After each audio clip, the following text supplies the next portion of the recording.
এখন রেডি হয়েছি মা শীতলা মায়ের মন্দিরে পুজো দিতে যাওয়ার জন্য। এখন প্রায় দুপুর 12:30 মতো বাজে। রাজবাবু আর আমি দুইজনা চলে যাব বাইকে। একটা টোটোও বলা হয়েছে, বাদ বাকি বাড়ির সবাই টোটোতে করে আসবে।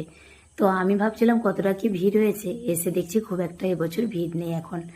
তো বৌদি দেবে ভাইজির নামে পুজো, আর আমি যেমন প্রত্যেক বছর পুজো দিই, যেহেতু আমাদের গ্রামের মা। আর মা শীতলা মাকে কত সুন্দর লাগছে দেখো। এখানে আসার পর এই যে জবা ফুলের হারটা দেখছো, এটা একজন ভাই আমাকে দিল, যে বৌদি এটা মা শীতলা মাকে পরিয়ে দিতে বলবে। ও নিজে হাতে এটা বানিয়েছে, আসলে এখানের পুজোর যোগাড় যন্ত্র ওই ভাই করছে আর কি। তারপর দেখছি এখানে ফল টল সব রেডি করা হচ্ছে। তো বৌদি আরে সবাই চলে এসেছে, এখন আমরা পুজো দিচ্ছি। খালি খালি পুজোটা দিলাম, বেশ ভাল লাগলো। যখন খুব ভিড় হয়ে যায় না, তখন একটু পুজো দিতে মানে একটু আর কি অসুবিধা হয়, মনটা সেরকম ভরে না। খালি খালি পুজোটা দিলাম বলে বেশ সুন্দরভাবে পুজোটা দিলেন উনি ব্রাহ্মণ, আর আমার মনটাও ভরে গেল। তারপর বাচ্চাগুলো দেখছি এই পুকুরের সামনেটা হাওয়া দিচ্ছে, এখানে এসে বসে আছে। রাজবাবু সবাইকে প্রসাদ বিতরণ করলো, আর আমি সিঁদুরের টিকাটা সবার কপালে লাগিয়ে দিলাম। দেখো কত সুন্দর পুকুরটা, অনেকেই জানবে।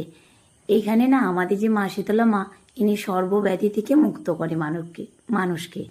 আসলে যে যে এখানে ব্যাধিমুক্ত হতে চায় এই পুকুরে স্নান করিয়ে কাপড় ফেলে দিয়ে যায় আর মানত করে যায়। মানত পূর্ণ হলে তখন এসে এখানে মায়ের কাছে পুজো দিয়ে যায়।